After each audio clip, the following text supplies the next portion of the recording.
Kabar Ibu Bapak dan saudara-saudara sekalian, kembali kita bersekutu dalam peribadahan ini, bersama dalam menghayati peristiwa kenaikan Tuhan Yesus ke surga. Kita rayakan melalui peribadahan di rumah masing-masing dalam pemberlakuan pembatasan sosial berskala besar. Kita bersama-sama akan renungan Yesus naik ke sorga dan kita menjadi saksinya. Pembacaan kita baca dari Injil Lukas pasal 24 ayat 44 sampai dengan 53. Ibu Bapak dan saudara yang dikasihi Tuhan, apakah kita masih optimis di masa-masa sulit seperti saat ini? Mestinya kita tetap optimis. Terlebih berita dari seluruh dunia mewartakan bahwa beberapa negara sudah mulai melonggarkan lockdown mereka karena terjadi penurunan kurva pasien terjangkit COVID-19. Mereka siap ke kehidupan normal, beraktivitas, bekerja, membangun perekonomian kembali. Bahkan orang-orang sudah terbiasa dengan istilah new normal. Ya, kehidupan memang akan kembali normal, tetapi hidup normal yang benar-benar baru, yang berbeda dari hidup sebelum adanya pandemi saat ini. Meskipun di Indonesia kita masih harus bersabar, pelonggaran PSBB masih harus ditahan-tahan dulu, karena kurva pasien terjangkit COVID-19 belum sampai puncaknya, bahkan belum menurun. Tetapi kita masih tetap bisa optimis. Suatu saat, semoga dalam waktu dekat, kita akan kembali menjalani kehidupan yang normal, yang disebut dengan new normal. Dalam rasa optimis itu, mari kita berandai-andai. Jika kita telah melewati masa-masa sulit seperti ini, kira-kira apa yang akan ibu bapak, saudara-saudara lakukan dan ceritakan bagi anak-anak atau bagi cucu-cucu nanti yang adalah generasi berikutnya. Yang akan kita ceritakan apakah tentang kesulitan-kesulitan di masa seperti ini? Apakah yang kita ceritakan tentang apa yang boleh dilakukan dan apa yang tidak boleh dilakukan? Atau kita hanya menceritakan kita harus belajar dari rumah, bekerja dari rumah, beribadah dalam rumah? Apakah itu yang mau kita ceritakan? Atau yang kita mau ceritakan adalah usaha-usaha baik diri kita sendiri untuk bersolidaritas, peduli kepada sesama yang membutuhkan. Apakah yang akan kita ceritakan adalah cerita-cerita penguatan yang kita hayati itu adalah pertolongan nyata Tuhan di masa-masa sulit, atau yang lain sebagainya? Saya pikir memang kita perlu menceritakan tentang apa yang kita alami di masa depan nanti bagi anak-anak maupun cucu-cucu kita. Sebab kitalah saksi yang mengalami, merasakan, dan terlibat di dalam kisah hidup semacam ini. Dan yang terpenting, apa yang kita ceritakan nanti.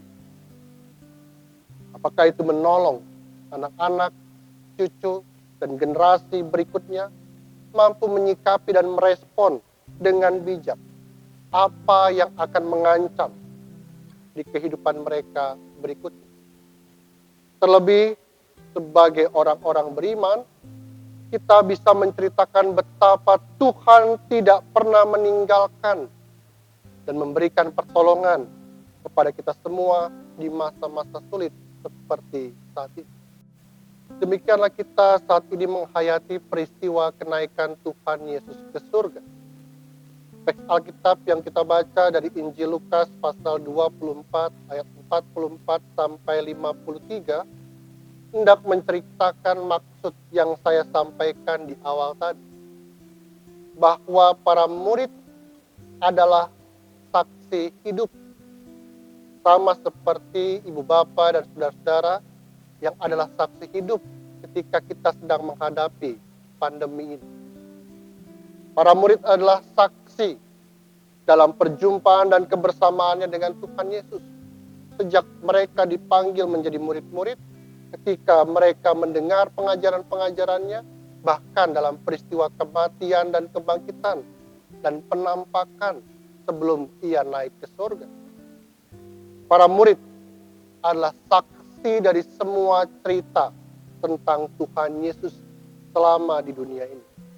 Tapi ada satu pesan utama yang harus diingat, dimengerti oleh para murid saat itu, yaitu bahwa Tuhan memberikan pertolongan kepada semua manusia melalui berita anugerah pengampunan dosa. Bahwa Tuhan Yesus selama kehadirannya di dunia, ia dedikasikan hidup dan kehidupannya menolong dan menemani manusia yang sedang diancam kebinasaan dan penderitaan. Dan pesan utama seperti ini sungguh membutuhkan adanya saksi-saksi hidup yang bukan hanya warta itu menjadi kabar baik buat dirinya sendiri, tapi yang penting berikutnya adalah menjadi kabar baik bagi orang lain, dari generasi ke generasi, dimulai dari tempat mereka berada, di kota di mana mereka berada.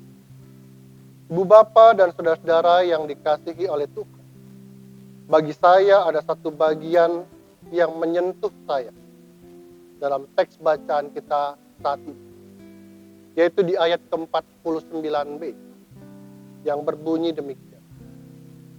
Tetapi kamu harus tinggal di dalam kota ini sampai kamu diperlengkapi. Peristiwa kenaikan Tuhan Yesus ke surga sederhananya berarti ada yang pergi dan ada yang tinggal. Tuhan Yesus pergi meninggalkan kita dan kita adalah orang-orang yang ditinggal. Maka yang tetap tinggal masih punya peran dan tugas.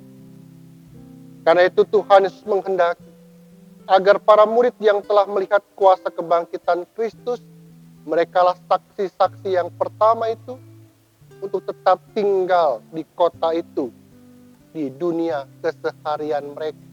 Di manakah itu? Di Yerusalem saat itu. Di tempat di mana mereka berada itu, mereka masih harus diperlengkapi. Mereka harus diliputi, dikuasai, disempurnakan oleh kuasa dari Tuhan. Mereka harus berhadapan dengan penderitaan, mereka harus berhadapan dengan ancaman, mereka harus berhadapan dengan kebinasaan. Tapi disitulah mereka harus tetap tinggal dan menghayati imannya sampai mereka sungguh-sungguh diperlengkapi. Karena itu, bertahan dan tetap kuat adalah kehendak Tuhan bagi kita, para murid. Saksi-saksi yang setia, bertahan, kuat, dan diperlengkapi dengan hikmat Tuhanlah yang akan sangat berguna bagi orang-orang lain yang akan mendengarkan kesaksian mereka. Karena itu ibu bapa dan saudara-saudara sekalian, mungkin di antara kita ada yang mengatakan bahwa Tuhan meninggalkan kita di masa-masa sulit saat pandemi COVID-19 ini. Maka kalau kita mengatakan itu, ingatlah peristiwa kenaikan Tuhan Yesus ke surga. Bahwa Tuhan Yesus memang pergi meninggalkan para murid. Tetapi Tuhan juga tetap memberi firman-Nya untuk menyuruh para murid tetap tinggal. Agar pekerjaan Tuhan dilanjutkan oleh para murid. Agar mereka menjadi saksi-saksi bagi sesamanya tentang cara Tuhan bertindak, agar mereka menjadi saksi-saksi bagi sesamanya tentang cara Tuhan bertindak untuk menolong manusia dalam seluruh sejarah manusia yang telah dilalui. Demikianlah bagi kita semua saat ini, bahwa dalam masa-masa sulit pandemi ini, kita diminta untuk tetap tinggal diam dan bertahan kuat, agar kita membuktikan pada diri kita masing-masing bahwa kita sedang dipersiapkan menjadi saksi-saksinya yang berhasil menunaikan tugas baik di masa-masa sulit, terlebih di masa-masa normal. Tugas dan peran kita saat ini adalah yang pertama, tetaplah setia dalam iman, pengharapan dan kasih kita dalam menghadapi masa-masa pandemi ini. Karena pada akhirnya, saksi-saksi yang terpilih adalah mereka yang mampu mengalami secara langsung, bergumul dan beriman di dalamnya, dan kemudian menceritakan secara jujur apa yang dialaminya kepada orang-orang lain. Yang kedua, kelak jadilah saksi yang menceritakan tentang kebaikan-kebaikan Tuhan yang kita alami terlebih dahulu buat diri kita sendiri. Agar dengan cerita dan warta yang seperti itu, anak cucu kita mampu mengantisipasi dan menyikapi dengan bijak masa-masa sulit yang akan mereka hadapi kelak. Akhirnya, dalam segala sesuatu yang kita hadapi di dunia ini, bersukacitalah, sebab Tuhan tidak pernah meninggalkanmu dan Tuhan tetap menolongmu di masa-masa sulit. Amin.